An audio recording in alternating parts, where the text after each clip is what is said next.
Shabbat Shalom, boa tarde. Estamos no dia 6 de Adar 2, 5.784, a contar da criação. Estamos no dia 16 de março de 2024, da Era Comum.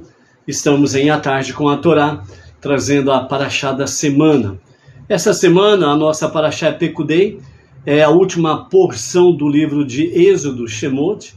Então hoje nós temos Hazak, Hazak, Hazak, Venit, Hazek, né? Força, força, força, que sejamos todos fortalecidos, ok? Encerrando o livro de Shemot, Êxodo, que é o segundo livro dos 5 livros da Torá, e a partir de amanhã estaremos adentrando no terceiro livro, que é conhecido como Levítico, e é o livro Vaikra. E teremos aí, na semana que vem, a preparação para Purim, que é a festividade em comemoração à grande salvação que foi operada a favor do povo judeu nos dias de Esther e Mordecai, nos dias de Haman, né, nos dias do rei Ahasverosh, né, na antiga Pérsia, que hoje é conhecido como Irã. Então, a semana que vem, as preparações e os preparativos para Purim. Hoje é o sagrado dia do Shabat, o 7º dia da semana, e portanto, né, nós vamos ter então a conclusão da Parashá da semana, e vamos fechar o segundo livro, o livro de Shemot, né, no nosso novo ciclo de estudos da Torá, 5.784, ok?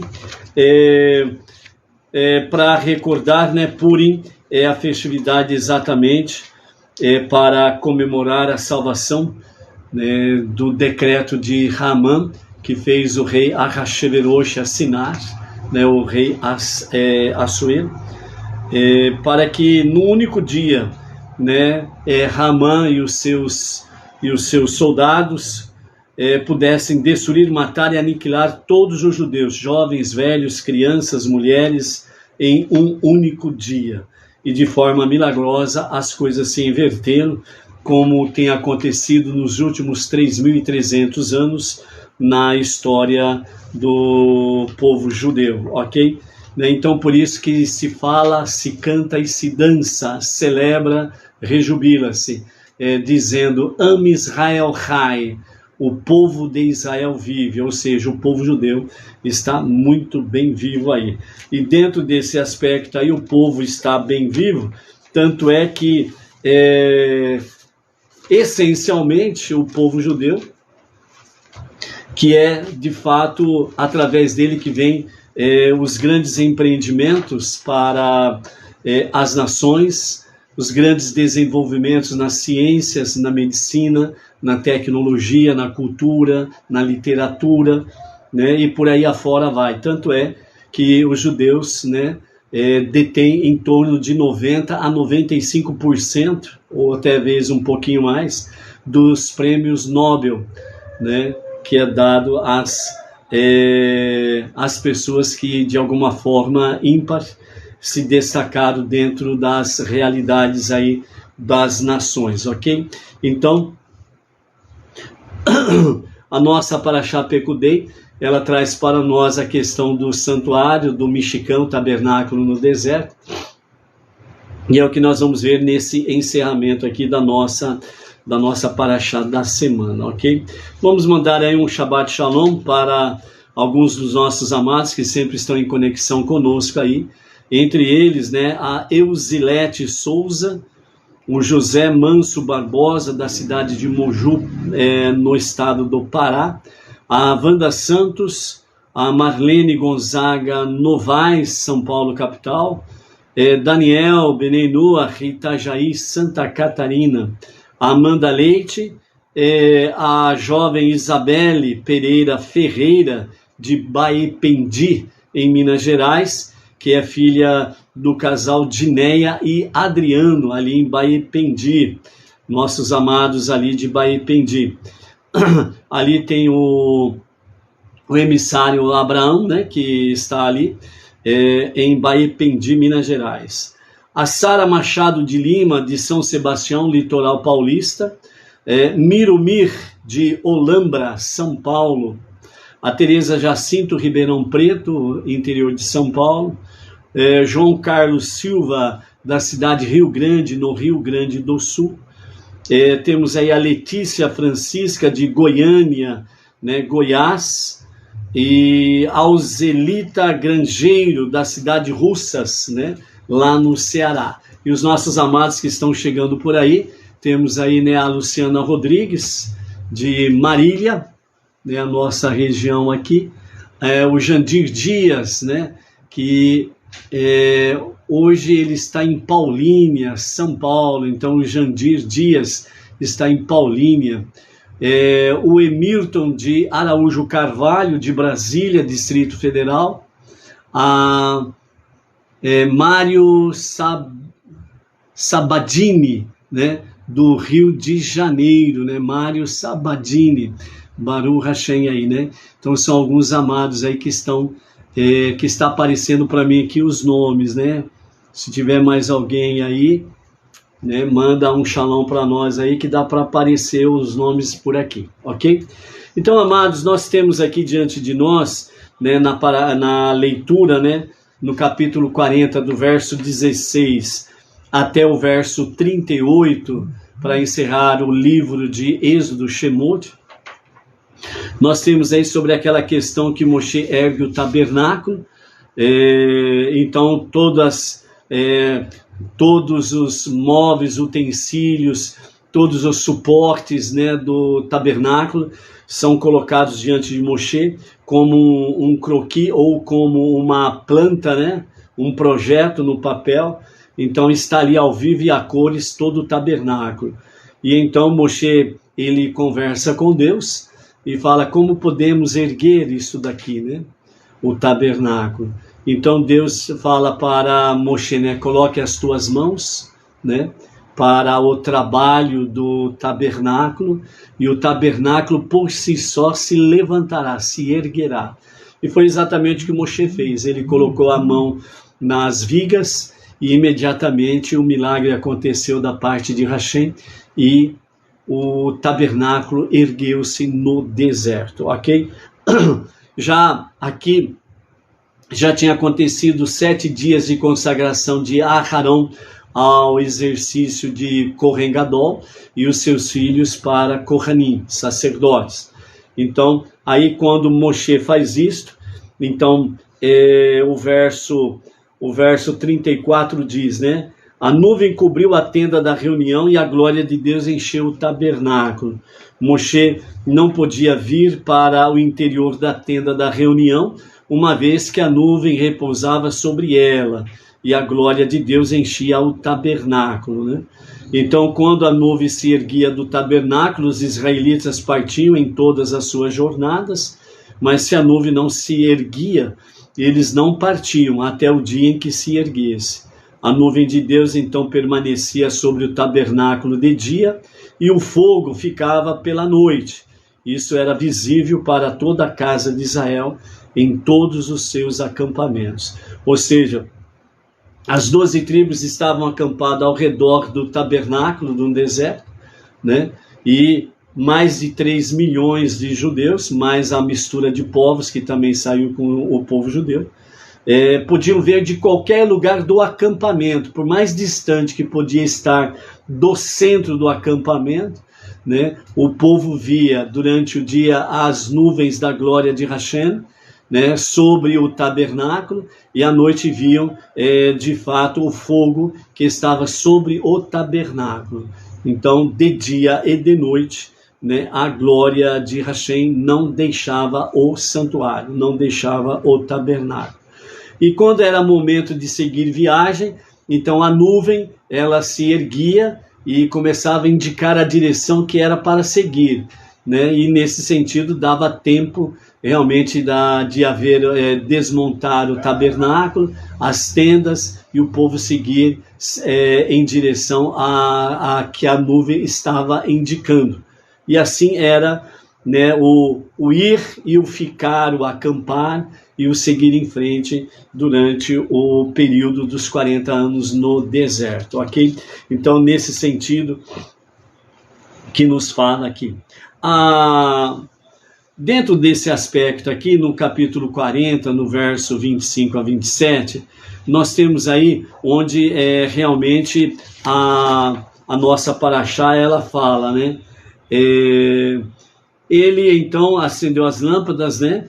Diante da reunião, diante de Deus, como Deus tinha ordenado a Moshe. Ele colocou o altar de ouro na tenda da reunião e em frente à divisória. Então ele fez o incenso subir em fumaça sobre o altar, como Deus tinha ordenado. O nosso mestre, o Rebbe Menachem Mendel, ele nos comenta essa passagem da seguinte forma, né? Moshe queimou então uma oferenda de incenso sobre o altar interior, assim como Deus lhe ordenou. Um dos ingredientes para o incenso era exatamente o gálbano, né, ou gálbano. Então, a planta em si, ela tem um bom aroma, mas quando ela era queimada, então realmente saiu um odor desagradável desta erva, e ela faz exatamente uma alusão aos malfeitores do nosso povo, o povo judeu.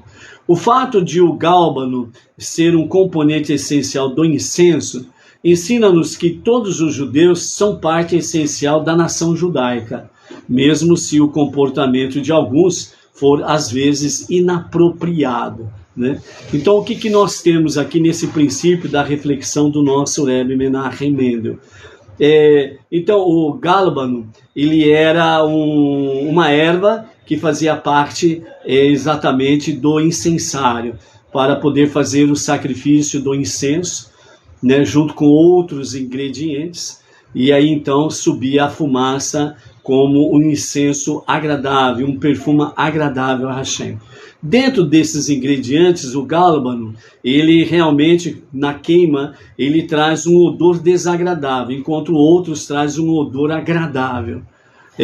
Então aí, o nosso Rebbe Menachem Mendel, ele fala que esse odor desagradável, lembrando sempre que é a partir do povo judeu que nós estudamos, fazemos reflexões e trazemos a aplicação para a nossa vida do dia a dia. Então, nesse sentido, o significado é que todos os judeus são parte essencial da nação judaica. Então, nenhum judeu é desprezível, mesmo que o seu comportamento às vezes é inapropriado, mas ele faz parte do povo. Então, nesse sentido aqui, no primeiro momento aqui, a reflexão do nosso Rebbe traz para nós que todo judeu é importante e faz parte essencial da nação judaica. O aprendizado para nós é dentro do mesmo nível. Em vez de nós colocarmos nação judaica, nós colocamos a nação Benei Noach, ou o povo Benei Noach. Então é a mesma coisa. Cada Benei Noach é de importância na nossa jornada monoteísta com fundamento judaico e orientação rabínica. É essencial.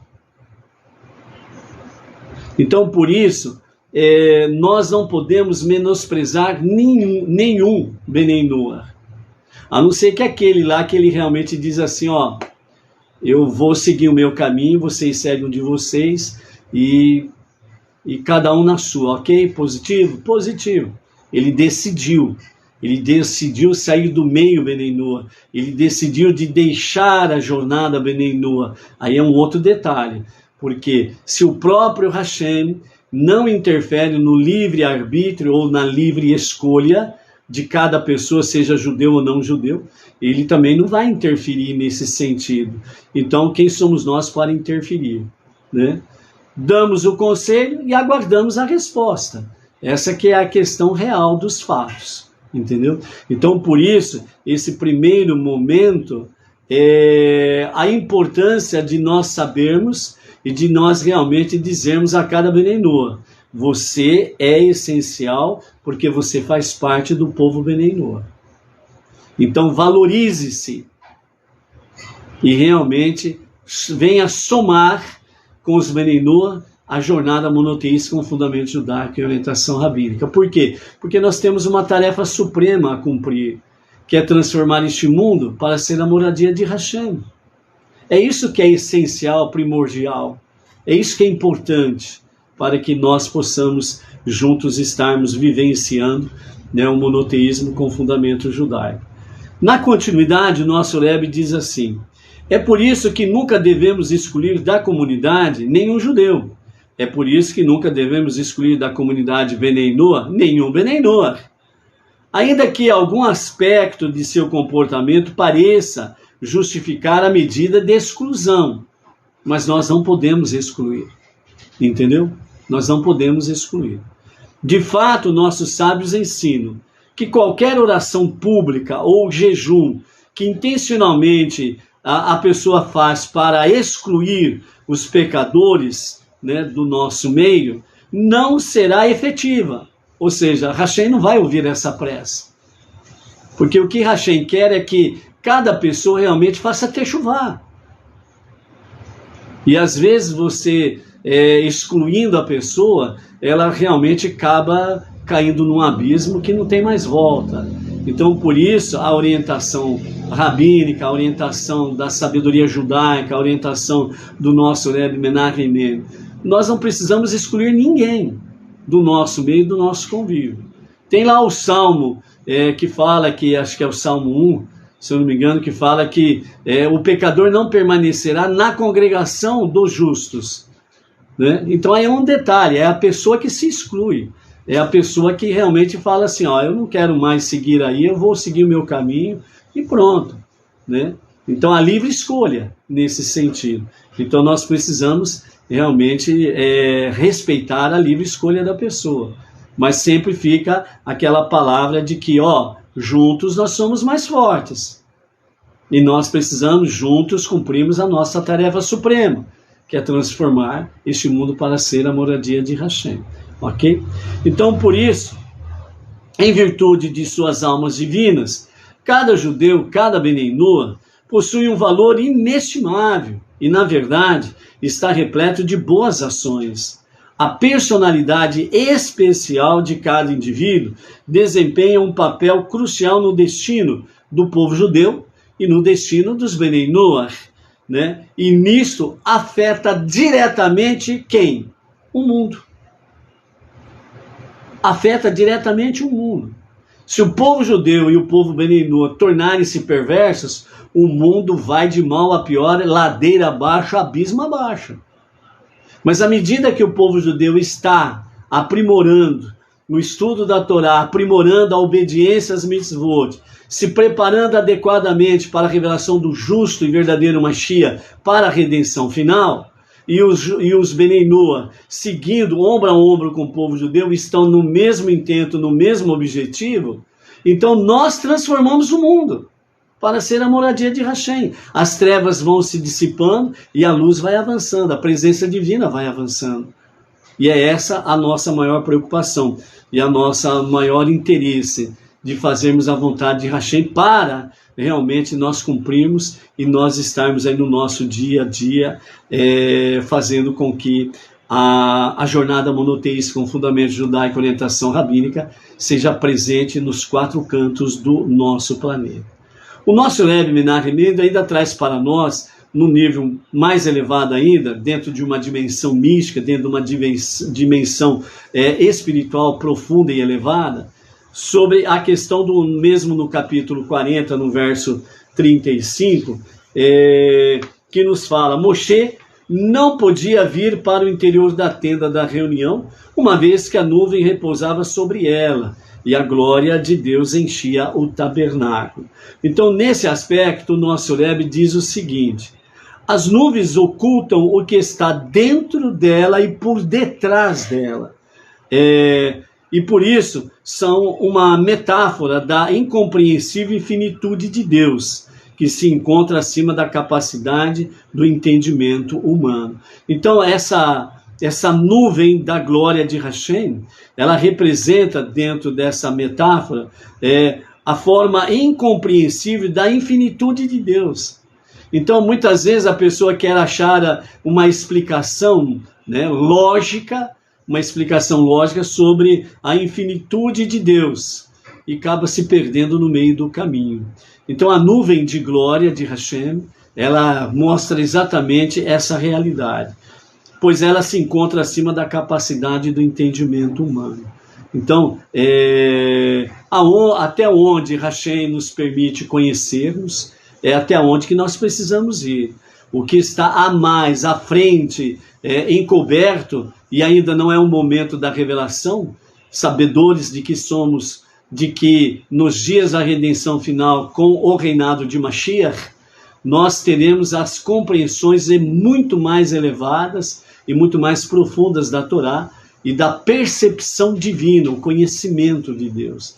Então, por isso, nós não precisamos ficar aí preocupados em conhecer toda a regra, né? Quem é Deus, como é Deus, etc. e tal, né? Aquilo que é de fácil compreensão está dentro da dimensão do conhecimento no momento atual, na nossa configuração atual. É o que nós precisamos fazer, viver, obedecer, sabendo que nos dias de Mashiach teremos mais ainda o que aprendemos sobre Hashem, sua palavra, e realmente sobre a sua infinitude, ok? Uma vez que Deus repousava no Mishkan, nem mesmo Moshe podia entrar lá, como diz o versículo 35 do capítulo 40. No entanto, né, no início do próximo livro da Torá, Levítico, que vamos começar a partir de amanhã, e que traremos na próxima terça-feira essa explicação inicial do livro de Levítico, Vaikra, né? Deus chama Moshe de dentro do Mishkan, permitindo-lhe entrar apesar de a nuvem pousar sobre o local e a glória de Hashem preencher todo o ambiente. Os sábios nos ensinam que, na ausência do Mishkan, o tabernáculo no deserto, e posteriormente o seu sucessor, que é de fato o templo sagrado em Jerusalém, Deus se revela a nós através de que forma? Através da Torá, os 5 primeiros livros da Bíblia. Então Deus se revela verdadeiramente através da Torá, os 5 primeiros livros da Bíblia. E esses 5 primeiros livros da Bíblia não tem nada a ver com o chamado Novo Testamento, como o Novo Testamento não tem nada a ver com os 5 primeiros livros da Bíblia, né? Entre aspas, né, os teólogos e lideranças fazem o maior costura possível, né? E dão uma de verdadeiras lavadeiras, né? Que lava, torce, né? Para quererem dizer que tal coisa está se referindo ao que está lá no chamado Novo Testamento. Um exemplo simples. Como nós vamos entrar no próximo livro de Levítico, nós temos no capítulo 19, verso 18, que diz assim: diz Hashem, melhor dizendo, amarás o teu próximo como você ama a si mesmo. Só que aí, com a questão do chamado Novo Testamento, o que acontece? O mundo religioso, né, que abraça esse livro, disseram que amar o próximo como a si mesmo, ela é realmente algo do Novo Testamento. E é mentira, não é. Está escrito em Levítico, capítulo 19, verso 18. Amarás o teu próximo como ama a si mesmo. Então, isto é Torá. Mas aí tiraram, de forma fortuita, este versículo e levaram para o chamado Novo Testamento e disseram: essa daqui é a nossa regra máxima do Novo Testamento. E na realidade não. Ela é Torá. Ela é da Torá e não do Novo Testamento. Tiraram de forma fortuita, injetaram no novo livro que eles criaram, certo? E aí disseram estas coisas. Então, por isso, realmente, os sábios nos ensinam que a ausência do Mishkan no deserto e do Sagrado Templo em Jerusalém, Deus se revela a nós através da Torá. Então é através dos 5 primeiros livros das Escrituras.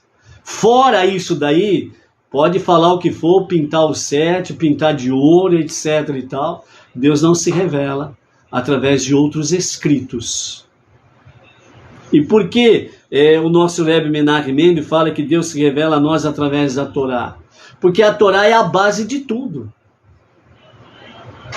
E a partir do momento que Deus se revela através da Torá, então aí as sagradas letras, as sagradas escrituras, que compreende aquilo que o mundo conhece como Antigo Testamento, então é exatamente as Escrituras Sagradas, conhecidas como Antigo Testamento, elas estão firmadas e alicerçadas nos 5 primeiros livros da Bíblia, enquanto que o novo livro não está alicerçado nos 5 primeiros livros da Bíblia, mas sim na teologia de homens que criaram, né, e determinaram por votos humanos o que era e o que não era, entre eles que as Sagradas Escrituras passou a ser conhecido como Antigo Testamento e que não tem mais nenhum valor. Então, essa é a máxima que nós encontramos no meio do mundo religioso. Então, Deus se revela através a nós, através da Torá, dos 5 primeiros livros da Bíblia. Por isso que as 7 leis de Noa está, de fato, fundamentada na Torá. O povo Benei Noa está fundamentado na Torá, como o povo judeu está fundamentado na Torá. Porque quando Deus deu a outorga da Torá, a entrega da Torá a Moshe, ali estava 613 mandamentos para o povo judeu e as 7 leis de Noé para as nações. Então os Benei Noa estão inseridos dentro da Torá e no Monte Sinai. Por isso, por mais de 3.300 anos, né, isso ficou encoberto para as nações. Por quê? Porque o povo judeu sofreu muitas perseguições. E eles não, devido às intensas perseguições, eles não tiveram oportunidade de expandir entre as nações o conhecimento do monoteísmo com fundamento judaico e orientação rabínica baseada na Torá. Mas através da liderança do nosso Rebbe Menachem Mendel, nos anos 1950 a 1994, foi onde que ele deu a ordem para os rabinos, para irem às nações e ensinarem as 7 leis de Noa, para que as nações possam viver as 7 leis de Noa, as 7 leis universais, para um mundo melhor. E foi o que aconteceu através disso daí, né? Através dos anos 2000, começou realmente a se propagar isto, e no Brasil chegou no ano de 2012, com o nosso rabino Urav Yaakov Gerenstadt, que é a liderança Benei Noa Brasil, né? Que é o nosso líder. Então, de 2012 até aqui, é onde que o movimento Benei Noa Brasil chegou para ficar e não ir mais embora. E hoje nós estamos presentes em todos os estados da nossa federação e alguns países também estrangeiros, ok?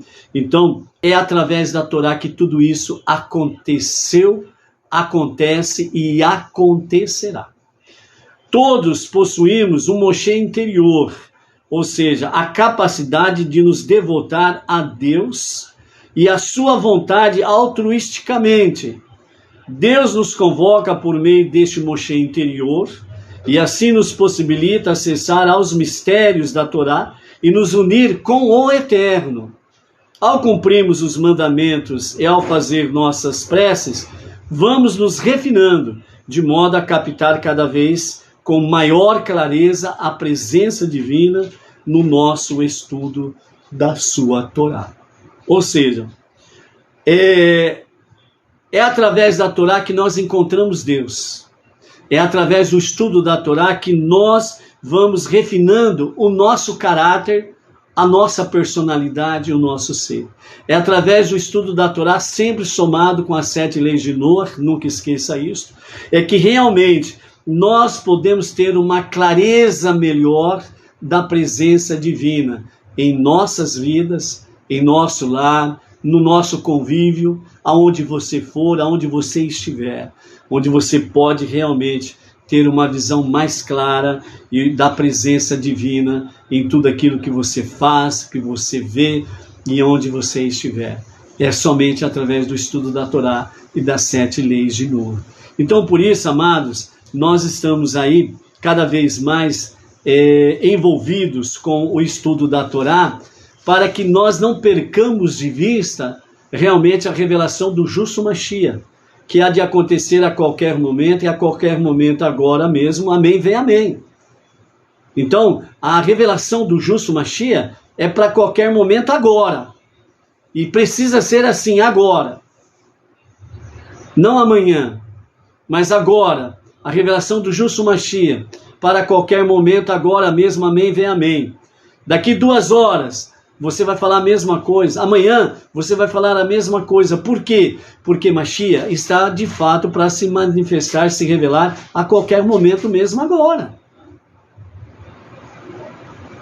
Então, os sinais estão cada vez mais se mostrando realidade, né, no nosso mundo aí. Então, por isso, amados, nós estamos encerrando o livro de Shemot. Estamos no mês de Adar, onde a sua sorte é forte. E ao finalizarmos o mês de Adar, né, nós temos dentro do mês de Adar, no próximo dia 14, né, 14 de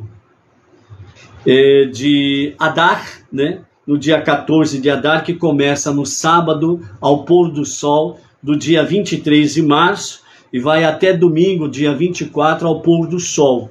Então aqui nós temos o dia judaico, de pôr do sol a pôr do sol. Então no dia 23 de maio, à noite, a partir do pôr do sol do sábado, dia 23, nós entramos em Purim, dia 14 de Adar. E é onde que nós vamos estar aí comemorando Purim, né? A salvação do povo judeu de ser exterminado segundo a vontade de Haman, ok? E em abril, já quando nós estivermos encerrando, né, o mês de Adar, nós vamos entrar no primeiro mês, né, de Nissan, onde Hashem disse a saída do povo do Egito. Este será para vós o primeiro mês do ano. Então, nesse aspecto aqui, dentro desse calendário sacerdotal, por assim dizer, né, o mês de Nissan, na segunda-feira, dia 22 de abril, né, ao pôr do sol, nós teremos a primeira noite de Pessach, que vai até o pôr do sol da terça-feira. E ao pôr do sol da terça-feira, nós teremos a segunda noite de Pessach, certo? E na segunda noite, começa a contagem do Homer, na segunda noite de Pessach, na noite do dia 23 de abril. E aí, durante 50 dias, nós estaremos fazendo a contagem do Homer, e no 50º dia nós teremos a festividade de Shavuot, né? Então, são essas festividades que nós temos pela frente aí, ok? Então, segundo o Rabino Yitzhak Ginsburg, ele traz para nós sobre a questão da Misemicha Adar, ou seja, Adar, a minha alegria. Ou seja, o mês de Adar significa que nós aumentamos a alegria. Por quê? Porque a sua sorte é forte. Então, se a nossa sorte é forte, nós de fato temos motivo de alegria. Então, por isso, aumenta a alegria. Mas com o findar do mês de Adar, significa que não temos mais alegria, acabou a alegria? O nosso Rabino Yitzhak Ginsburg diz, não. Muito pelo contrário, quando estiver findando o mês de Adar, né, que a nossa alegria venha aumentar ainda mais, porque a alegria não pode parar, certo? Precisamente no final de Adar, a alegria aumenta e se conecta com a alegria de Pessach, que se aproxima. Os sábios dizem, juntar a redenção e redenção é esta a finalidade de Adar e Nissan, ok? Temos que confiar e conectar então a redenção e redenção, ou seja, a redenção de Purim e a redenção de Pessach. A redenção de Purim, nos dias de Esther e Mordecai, e do rei Assuero, Ahasverosh, certo? Então, qual foi a redenção? Haman, o antissemita, queria de todas as formas exterminar no único dia todo o povo judeu. Jovens, adultos, homens, mulheres, crianças, velhos, etc. e tal, certo? E a redenção de Pessach foi a saída do Egito. A salvação que se operou através da libertação do Egito. Então, são duas redenções. Então, Adar e Nissan é para somar redenção e redenção. Redenção de Purim e redenção de Pêssar, né? E o significado interno de cada uma dessas redenções, nós temos da seguinte forma, pela visão do nosso Rabino de Sarrak Ginsburg. Em Purim, o rei maligno era Ahasverosh, o rei Assuero. Em Pêssar, o rei maligno era o Paró, conhecido popularmente como o faraó, ok? O que mais caracterizava Ahasverosh é sua tavá. Tavá. O que é tavá? A tavá é desejo. E no caso do rei Ahasverosh, o seu tavá, o seu desejo era lascivo, ou seja, negativo, destrutivo, que na psique simboliza exatamente a luxúria. Em contraste, né, o faraó, o Paró, ele se tornou Deus, ele era considerado uma divindade. Nesse caso, então, o Paró dizia: meu Nilo é para mim e eu me fiz. Né? Então, ele enganava, né, o Egito, os egípcios e aqueles que ali estavam, né, que ele era um Deus e que o Nilo fez ele nascer do Nilo, a divindade, né? Por isso, todas as manhãs, segundo o Midrash fala, que todas as manhãs o rei ia ao rio Nilo para banhar-se, né? A mensagem que ele passava para os seus sacerdotes, os seus ministros e o povo era que ele ia se revigorar na onde que ele nasceu, que era no rio Nilo. Mas na realidade ele ia lá para fazer as necessidades fisiológicas, porque Deus não tem necessidades fisiológicas. Então ele ia, ficava com a água até a altura do pescoço, e ali ele fazia as suas necessidades fisiológicas, ninguém via, né? Senão não ia acreditar que ele era um Deus. Porque onde já se viu um Deus desse daí, faz necessidades fisiológicas igual nós humanos, faz o 2, e que negócio é esse? Então ele se acobertava dessa forma aí, entendeu? Então era esse o contraste do Paró, né? Então na psique do Paró, então tinha exatamente o que? Gavá. O que é Gavá? O orgulho. Então nós temos Ahasverosh de Tavá, o seu desejo lascivo, e o Paró Gavá, o seu orgulho. Então a mensagem nesse caso, em Purim, nós recebemos o poder de nos libertarmos da luxúria, enquanto em Pêssar nós recebemos o poder de combater o orgulho interior, né? Então nós temos aqui exatamente o que? Purim e Pêssar. Em Purim nós recebemos o poder de nos libertarmos da luxúria. Tudo aquilo que é realmente profano, tudo aquilo que é lascivo, tudo aquilo que vem nas liberdades que viram libertinagem, vai dentro da luxúria, ok? E dentro de Pêssar, nós recebemos o poder de nos libertarmos do orgulho interior. Por que o orgulho interior? Porque é o orgulho interior que faz você um Deus.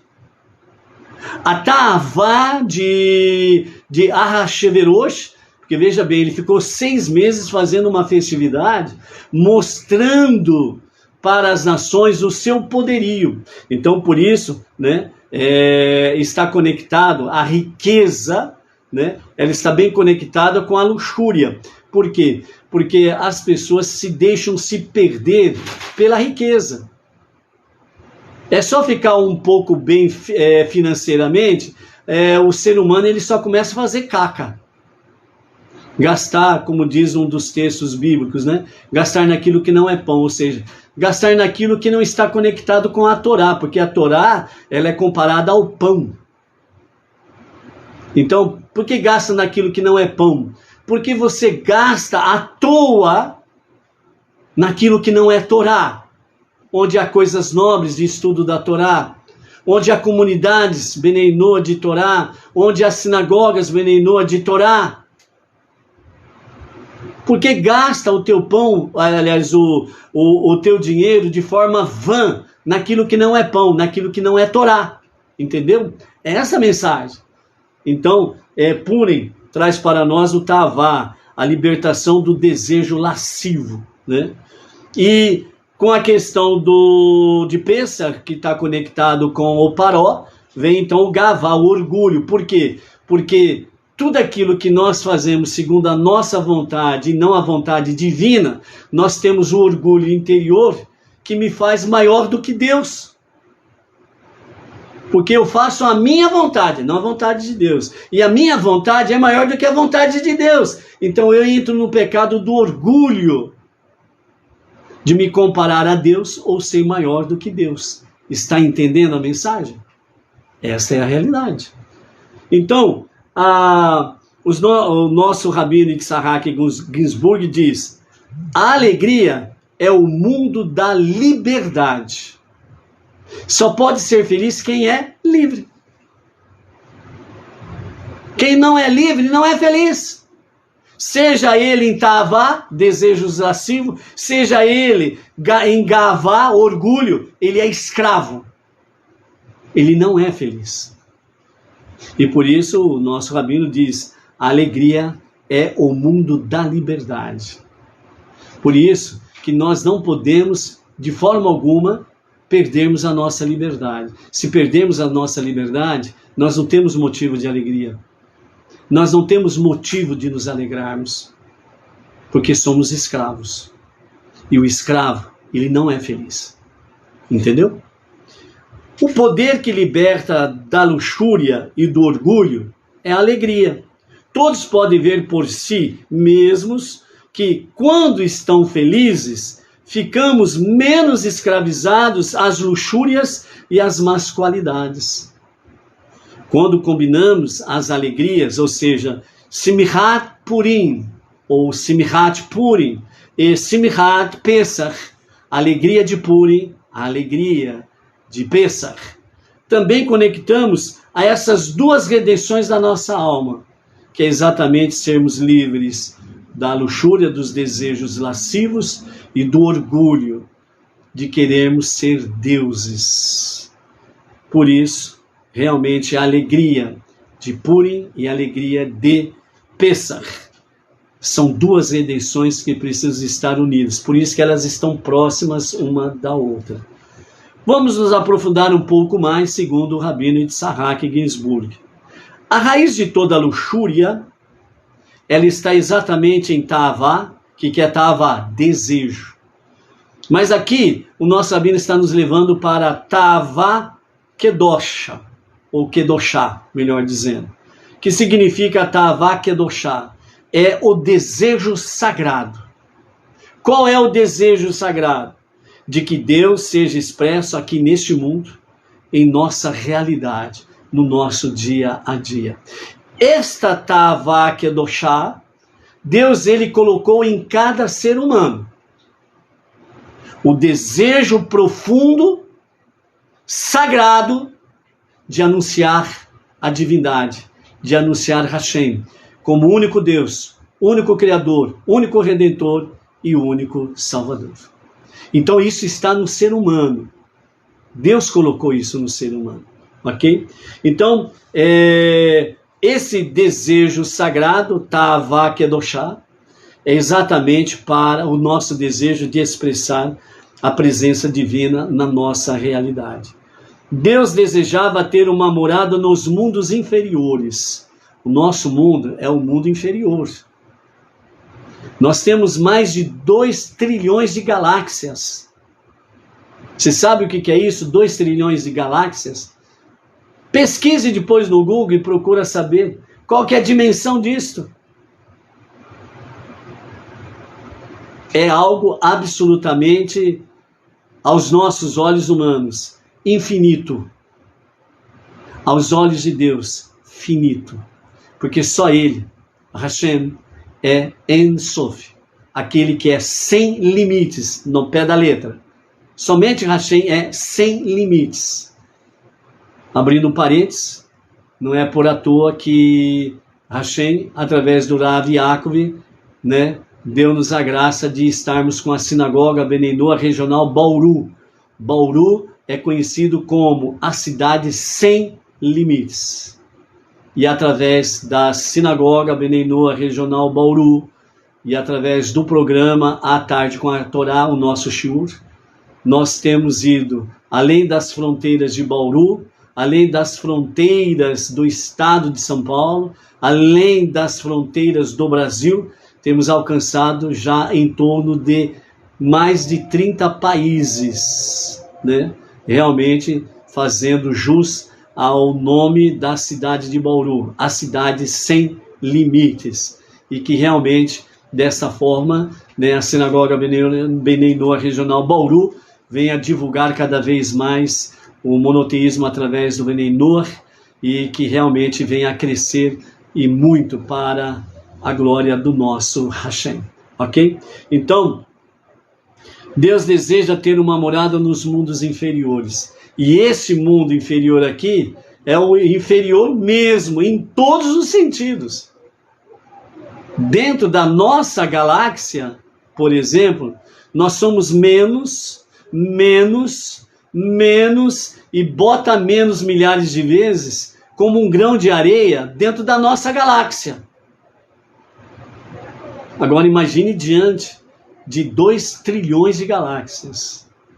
Mas este é o nosso mundo inferior. E foi do agrado de Hashem que neste mundo inferior ele colocasse o ser humano, para que, através do ser humano, a sua glória possa se revelar neste mundo inferior. Somos privilegiados de termos Hashem como Ein Sof, aquele que é sem limites, aquele que é o infinito, e de podermos estar servindo realmente através do movimento Benei Noach Brasil, com a liderança do nosso Rav Yaakov Gerenstad, ok? Continuando, a Hasheverosh, na sua psique, luta contra isso, né? Exatamente o que? O desejo sagrado. A luxúria nos faz sentir a nós mesmos e não a Deus. Então a luxúria, com todas as suas ramificações, faz nos sentir nós mesmos e não a presença divina.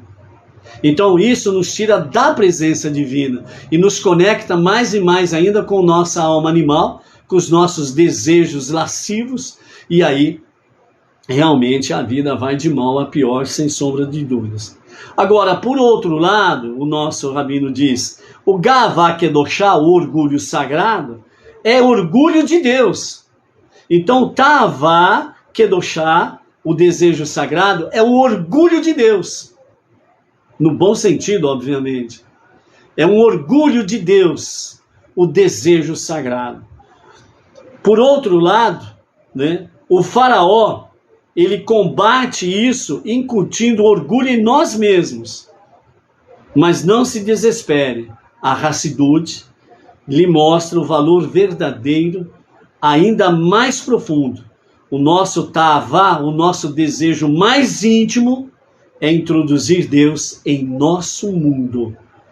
Como uma noiva que anseia até que a alma escape através do desejo por seu noivo. E é um desejo sagrado da noiva para com seu noivo, do noivo para com a sua noiva. É um desejo sagrado. Então, como diz, né, o versículo, os desejos dos justos são apenas bons. Não está lá em Salmos falando que Deus satisfará os desejos do teu coração? Por quê?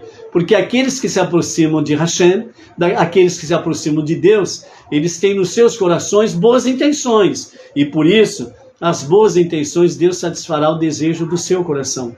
Não é o desejo lascivo, não é o desejo do orgulho, mas o maior dos desejos, revelar a presença divina no nosso mundo inferior. E nesse sentido, o nosso desejo interior não é ser orgulhoso, mas sim louvar a Deus e glorificá-lo, como diz a canção do mar após a passagem do mar de juncos.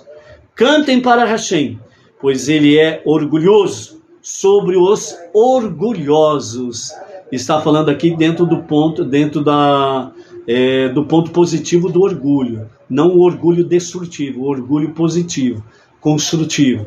Dentro desse aspecto aqui, então cantem para Hashem, pois ele é orgulhoso sobre os orgulhosos, porque o orgulho de Deus é revelar-se nesse mundo inferior. O orgulho do ser humano que se aproxima de Hashem é revelar a presença divina nesse mundo inferior. Por isso é o orgulho, né? Hashem, ele é orgulho sobre os orgulhosos, nesse sentido. Então, por isso, finalizando o nosso Rav Yaakov, aliás, nosso Rav Yitzhak Ginsburg diz: sejamos infinitamente felizes em nosso relacionamento com Deus. Isso nos libertará de todas as limitações da nossa psique, da nossa luxúria e do nosso orgulho destrutivo. Então, por isso, possamos ter o verdadeiro Tahvá Kedoshá, o verdadeiro desejo sagrado, né? É nesse sentido aí. Ok? Edna? Edna? Você pode ajudar-me aqui, por gentileza? É Razak hoje. Estamos aí com a Vânia Ivonete, de Recife, Pernambuco. O Valdemir Rodrigues. O Valdemir Rodrigues, eu anotei o nome dele, aliás, o nome da cidade dele.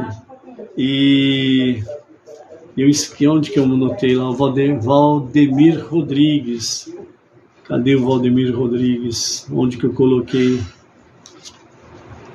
No monte de nomes aqui vai ser difícil achar, viu, Valdemir? Mas o Valdemir Rodrigues está aí, né, presente junto com a família. A Maria de Fátima Rodrigues, né, de Lages, Santa Catarina. Maria do Socorro Salles, Brasília, né, também chegou por aí. Vamos lá no Razak? A dona Edna aqui está me lembrando para falar do aniversário da nossa neta Gabriela. A nossa neta Gabriela Marmol Paulovic. Hoje está completando... Ontem, né? Ontem. Ontem completou 13 anos, né? Está na flor da idade. Que Hashem conceda a ela muita sabedoria, né?